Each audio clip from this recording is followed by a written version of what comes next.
پرانے وقتوں میں جب مسافر سفر کے لیے نکلتے تھے تو وہ اپنے سامان، سواری، اپنی عقل کو ساتھ رکھتے ہوئے بھی ان پر بھروسہ رکھ کر نہیں نکلتے تھے۔ وہ صرف اللہ کی ذات پہ بھروسہ رکھتے تھے۔ طوفان کے باوجود وہ اپنی منزل پر پہنچ جاتے تھے۔ وہ سمندر کا سفر ہوتا تھا یا میدانوں کا، وہ جنگل کا سفر کرتے یا پھر پہاڑوں کا، وہ ہر مشکل سے نکل جاتے تھے۔ ہم نے زندگی کے اس سفر میں اللہ پر بھروسہ چھوڑ دیا ہے۔ ہم نے پورا اللہ ہی چھوڑ دیا۔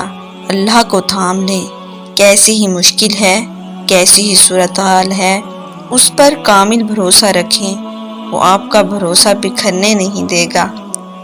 یہ بھی کسی معجزے سے کم نہیں کہ رات کی تاریکی میں اپنے نرم بستر سے اٹھ کر جب ساری دنیا سو رہی ہوتی ہے تو تم جاگ کر تہجد کی نماز پڑھتے ہو، اللہ سے لاڈیاں کرتے ہو، کچھ آنسو گراتے ہو، کچھ دعائیں کرتے ہو۔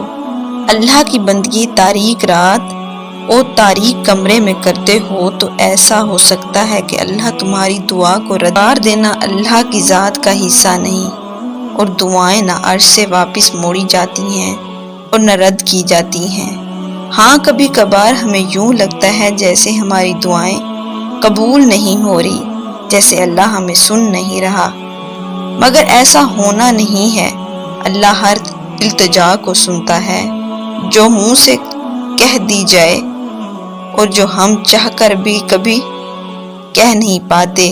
کبھی کبھار ہمارا صبر آزماتا ہے، ہماری محبت کا امتحان لیتا ہے کہ کیا میرا بندہ مجھ پہ اتنا یقین رکھتا ہے کہ میری رضا کے لیے انتظار کر سکے، مجھے راضی کرنے کے لیے صبر کر سکے۔ پھر جب ہم اس کی رضا کے لیے اپنی من پسند چیز کی قربانی دیتے ہیں تو بھی پھر اس کے صلے میں ہمیں ہماری وہی من پسند چیز بہتر بنا کر واپس عطا کر دی جاتی ہے۔ اور اللہ اس محبت کو کبھی ادھورا نہیں رکھتا جس کا رازدار اس کے سوا کوئی نہ ہو، جس کا تعلق پاکیزگی سے ہو، جس کے لیے انسان اللہ سے رجوع کرتا ہو۔ یاد رکھو، اللہ ہم سے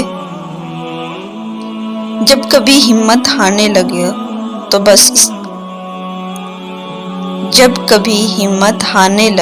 بس دل کو اتنا سمجھانا کہ جو ہو رہا ہے اس میں اللہ کی رضا ہے، اور جو ہوگا اس میں بھی اللہ کی رضا ہوگی۔ پتہ ہے ہم بے سکون تب ہوتے ہیں جب ہم اللہ پہ اس طرح سے یقین نہیں رکھتے جیسے رکھنا چاہیے۔ پھر ہمارا دل بے چین رہتا ہے اور ہر چیز بے معنی اور اداس سی لگتی ہے۔ اس لیے ایک لمبی سانس لو اور گزرا ہوا اچھا وقت یاد کرو، اور اگر یاد کرنے کو گزرا ہوا اچھا وقت بھی نہیں مل رہا تو آنکھیں بند کر کے ایک دفعہ ان تمام مراحل پہ نظر دوڑاؤ جن پہ اللہ نے تمہیں تمہارے کہنے سے پہلے ہی سنبھال لیا تھا۔ اس کی نعمتیں یاد کرو، اس کی رحمتیں یاد کرو، اس کی طاقتیں یاد کرو، رات کا دن میں اور دن کا رات میں بدلنا یاد کرو، اور آخر میں اس کا وعدہ یاد کرو کہ ہر مشکل کے بعد آسانی ہے، ہر اندھیری رات کے بعد چمکتا ہوا سویرا، اور اسے اپنے قریب محسوس کرو۔ بھول جاؤ کہ کوئی شے رگ کا فاصلہ بھی ہے، بے بس ساختہ ہونٹوں پہ اس کا نام طاری کر لو، پھر دیکھنا یہ شے رگ کا فاصلہ بھی ختم ہو جائے گا اور وہ کیسے سکون بن کر تم میں سما جائے گا۔ کیسز آتے ہیں۔ پہلا، جب ہم لوگوں پہ ڈیپینڈ ہو جاتے ہیں، اپنے احساسات میں بھی، بدلے میں۔ سب کی زندگی میں دو فیز آتے ہیں۔ پہلا، جب ہم لوگوں پہ ڈیپینڈ ہوتے ہیں، اپنے احساسات میں بھی اور بدلے میں بھی لوگ بس دکھ ہی دے سکتے ہیں۔ جب ہم اپنا آپ ان سے شیئر کریں اور وہ آپ کو سمجھنے کی بجائے صرف تکلیف دیں، تم سمجھتی کیوں نہیں ہو؟ ایسا کچھ بھی نہیں ہے، ایسا صرف تمہیں لگتا ہے، ایسا سوچو گی تو ایسا ہی ہوگا۔ رونے سے کیا ہوتا ہے؟ تکلیف کچھ بھی نہیں ہوتی، بس یہ ڈرامے ہوتے ہیں۔ اور دوسرا فیز، جب ہم اللہ کو اپنا لیتے ہیں، اللہ ہماری زندگی بن جاتا ہے، سب باتیں، سب خوشیاں، سب غم، رونا، ہر چیز اسی کو بتانے لگتے ہیں۔ تب ہماری باتیں لوگوں سے اللہ تک پہنچ جاتی ہیں، کیونکہ وہی تو ہے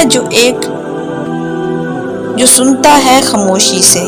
اللہ ہے نا کہنے دو جو سب کہتے ہیں، اللہ کو تو پتہ ہے نا سب، خیر ہے اللہ جانتا ہے، اللہ آپ کو پتہ ہے لوگ کیا کہتے ہیں۔ اللہ آپ کو پتہ ہے آج میں اداس ہوں، اللہ جی آج میں بہت خوش ہوں۔ ہماری زندگی میں آنے والی اور ہونے والی ہر چیز میں اللہ کی مصلحت ہے۔ کسی کا زندگی میں آنا یا چلے جانا، راتوں کو اٹھ اٹھ کر رونا یا چین کی نیند سو جانا، کسی لمحے میں ہزاروں یادوں کا بننا اور اگلے ہی لمحے میں ان تمام یادوں کا بکھر جانا، یہ سب اللہ کی رضا سے ہی تو ہے۔ اللہ جانتا ہے کہ میرا یہ بندہ میری جانب ایک آواز پہ آ جائے گا، اور اس بندے کو مجھے تھوڑی سختی سے اپنی طرف لانا ہوگا، تبھی وہ ہمیں زندگی میں ایسی حقیقتوں سے ملواتا ہے کہ ہم ٹوٹ جاتے ہیں، پھر اس کی طرف بھاگے چلے جاتے ہیں۔ ٹھوکر پہ ٹھوکر اور بار بار گرنا، یہ چوٹیں پھر اللہ تک لے کر جاتی ہیں، وہ لے جائیں کیوں نہ، اس کی دسترس میں ہی تو بس ہر زخم کا مرہم ہے۔ اگر تم معجزات کی تلاش میں ہو تو سنو، معجزات تب ہوں گے جب تم اپنے رب کی قدرت پر اندھا اعتماد کر کے، جب تم اپنے وسوسوں سے نکل کر یہ یقین رکھو کہ اللہ پاک کوئی نہ کوئی راہ ضرور نکالیں گے۔ انتظار کرنا مشکل ہے، مگر اس انتظار کے بعد جو اجر تمہارے لیے لکھا گیا ہے وہ تمہاری زندگی بدل دے گا۔ بس ہر چاہت سمیت خود کو اللہ کے سپرد کرو، اور پھر دیکھنا وہ تمہیں کیسے ہر غم سے آزاد کرے گا۔